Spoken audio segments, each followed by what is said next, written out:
दिल्ली के बीचों बीच लाल पत्थर से बने लाल किले की इमारत के सामने से जब गुजरे तो इसकी भव्यता ध्यान आकर्षित करती है। लाल किले की मजबूती, इसकी बेहतरीन स्थापत्य कला और इसकी बेमिसाल कारीगरी जो है वो लोगों को अपना मुरीद बना लेती है। ऐसे में ये जानना ज़्यादा दिलचस्प होगा कि लाल किला किसने बनवाया, इतनी सुंदर इमारत किसने बनवाई। तो नमस्ते, मैं हूं जिया। यदि आप चैनल पर नए हैं तो प्लीज़ चैनल को सब्सक्राइब जरूर करें। ऐसी रोचक और दिलचस्प स्टोरी आपको मिलती रहेंगी। वीडियो को लाइक और शेयर करें, कमेंट कर अपनी राय जरूर दें। हाँ दोस्तों, लोग मुझे कमेंट करते हैं, कहते हैं ये जानकारी गलत है, वो जानकारी गलत है, लेकिन मैं भी तो सोर्स से ही जानकारी बटोरती हूँ। उस समय तो कोई था नहीं। यदि कोई भी स्टोरी पर मैं वीडियो बनाती हूँ तो मुझे भी तो सोर्स से ही जानकारी मिलती है, क्योंकि उस समय तो ना हम थे ना कमेंट करने वाले लोग थे। तो आपको भी सोर्स से भी जानकारी मिलती है और मुझे भी जानकारी मिलती है। तो प्लीज़ इसलिए आप और हम आपस में एक दूसरे से विरोध ना करें। आपसे निवेदन करती हूं कि आपस में एक दूसरे से वैमनस्यता बिल्कुल ना रखें। मैं बड़ी मेहनत से वीडियो बनाती हूं। आपको यदि मेरी जानकारी अच्छी लगती है तो आप मुझे सब्सक्राइब करें, लाइक और शेयर करें। यदि नहीं लगती है तो कोई बात नहीं, लेकिन इस तरीके से गलत कमेंट ना करें। तो चलिए लाल किले की स्टोरी को लेकर हम आगे बढ़ते हैं। लाल किले की जो नींव है वो 29 अप्रैल को रखी गई थी। इसी अप्रैल के महीने में 3 दिन बाद 29 अप्रैल है। मैं इसलिए आप लोगों के सामने सोर्सेस से जमा करके ये स्टोरी लेकर आई हूँ। लाल किले के इतिहास को लेकर इतिहासकारों में मतभेद हैं। इसे भारत की प्राचीन इमारतों में से एक विश्व विरासत में शामिल किया गया है। कहते हैं कि लाल किले को मुगल काल में बनवाया गया था, परंतु मुगल काल के पूर्व भी लाल किले के होने के साक्ष्य और संकेत मिलते हैं। तो ऐसे में ये जानना तो बनता है कि लाल किले का असली इतिहास क्या है। लाल किले का असली इतिहास सोर्सों के माध्यम से मैं आप लोगों के सामने इस वीडियो के द्वारा लेकर आई हूं। ऐसी मान्यता है कि लाल किले को पहले तुर्क जाति के मुगल लोग लाल किला नहीं, लाल हवेली कहते थे। कुछ इतिहासकारों के अनुसार इसे लाल कोट का एक पुरातन किला और हवेली बताया गया है, जिसे शाहजहां ने कब्जा करके इस पर तुर्क छाप छोड़ी थी।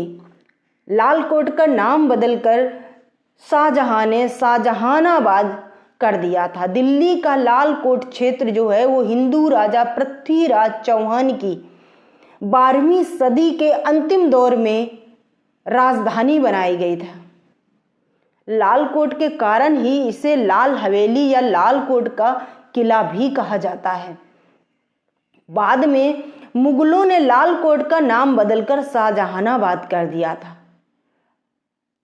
अब आपके मन में ये प्रश्न तो आना स्वाभाविक है कि मुगल यदि लाल किले को बनाते तो इसका नाम लाल किला नहीं रखते। लाल रंग का किला, जो कि वर्तमान दिल्ली क्षेत्र का प्रथम निर्मित नगर था, यदि मुगल इसे बनवाते या शाहजहां इसे बनाते तो इसका नाम लाल किला नहीं रखते, बल्कि किसी फारसी भाषा के नाम पर लाल किले का नाम रखा जाता। कई लोग माफ कीजिएगा, कई लोग कहते हैं कि इसको अपना नाम लाल बलुआ पत्थर की प्राचीर जो है, मतलब बाउंड्री जो है लाल किले की, और उसकी जो दीवारें हैं उसके कारण से मिला है। कुछ लोग कहते हैं कि इसकी स्थापना तोमर शासक राजा अनंगपाल ने 60 में की थी। साक्ष्य बताते हैं कि तोमर वंश ने दक्षिण दिल्ली क्षेत्र में लगभग सूरज कुंड के आसपास शासन किया था, जो 700 ईस्वी से आरंभ हुआ था। दिल्ली का लाल किला शाहजहां के जन्म से सैकड़ों साल पहले महाराजा अनंगपाल तोमर द्वितीय द्वारा दिल्ली को बसाने के पर्पस से बनाया गया था। महाराजा अनंगपाल तोमर द्वितीय अभिमन्यु के वंशज से, हाँ जी, महाभारत वाले अभिमन्यु के वंशज, और परमवीर पृथ्वीराज चौहान के नाना जी थे। तोमर शासन के बाद फिर चौहान राजाओं का शासन चला। पृथ्वीराज चौहान ने 12वीं सदी में शासन अपने हाथ में ले लिया और उस नगर और किले का नाम किला राय पिथौड़ा रखा था। राय पिथौड़ा के अवशेष अभी भी दिल्ली के साकेत में, महरौली में, किशनगढ़ में और बसंत कुंज जैसे क्षेत्रों में देखने को आसानी से मिल जाते हैं। कुछ इतिहासकार मानते हैं कि शाहजहां का जो शासन करने का टाइम पीरियड था वो 1627 से 1658 ईस्वी तक था। शाहजहां ने जो कारनामा तेजो महल के साथ किया, वही कारनामा लाल कोट के साथ भी किया। लाल किला पहले लाल कोट कहलाता था। कई भारतीय विद्वान इसे लाल कोट का ही परिवर्तित रूप मानते हैं। लाल किले में अनेक प्राचीन हिंदू विशेषताएं अभी भी दिखती हैं। आप जब जाइएगा तो जरूर लाल किला जाइए। दिल्ली जब जाएं तो जरूर लाल किला जाएं। लाल किले की जो अष्टभुजी प्राचीर है, उसके तोरण द्वार, हाथी पोल, कलाकृतियां आदि भारतीयों के अनुरूप है। शाहजहां के प्रशंसकों तथा मुस्लिम लेखकों ने लाल किले के द्वार और भवनों का विस्तार पूर्वक ठीक से वर्णन नहीं किया है, ऐसा कहा जाता है। शाहजहां ने 1638 में आगरा से दिल्ली को अपनी राजधानी बनाया और दिल्ली के लाल किले का निर्माण प्रारंभ किया। अनेक मुस्लिम विद्वान इसका निर्माण 1648 ईस्वी में पूरा होना मानते हैं, लेकिन इसके साक्ष्य गलत साबित कर दिए जाते हैं। ऑक्सफोर्ड बोडिलियन पुस्तकालय में एक चित्र सुरक्षित है जिसमें 1628 ईस्वी में फारस के राजदूत को शाहजहां के राज्याभिषेक पर लाल किले में गले मिलते हुए दिखाया गया है। यदि किला 1648 में बना होता तो क्या यह चित्र सत्य का अनावरण करता या सत्य को सत्यापित करता?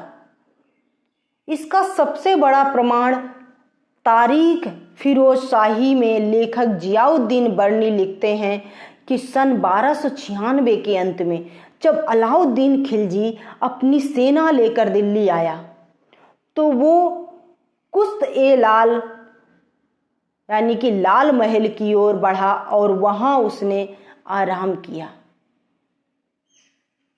लाल किले के साक्ष्य अकबरनामा और अग्नि पुराण में भी उल्लिखित हैं। लाल किले को एक हिंदू महल साबित करने के लिए आज भी हजारों साक्ष्य मौजूद हैं। यहाँ तक कि लाल किले से संबंधित बहुत सारे जो साक्ष्य हैं वो पृथ्वीराज रासों में मिलते हैं। सिर्फ इतना ही नहीं, अकबरनामा और अग्नि पुराण दोनों ही पुस्तकों में इस बात का वर्णन है कि महाराजा अनंगपाल ने ही इस भव्य और आलीशान लाल किले का निर्माण करवाया था। शाहजहां से 250 वर्ष पहले 1398 ईस्वी में एक आक्रांता खूंखार शासक तैमूर लंग ने भी पुरानी दिल्ली का उल्लेख किया हुआ है।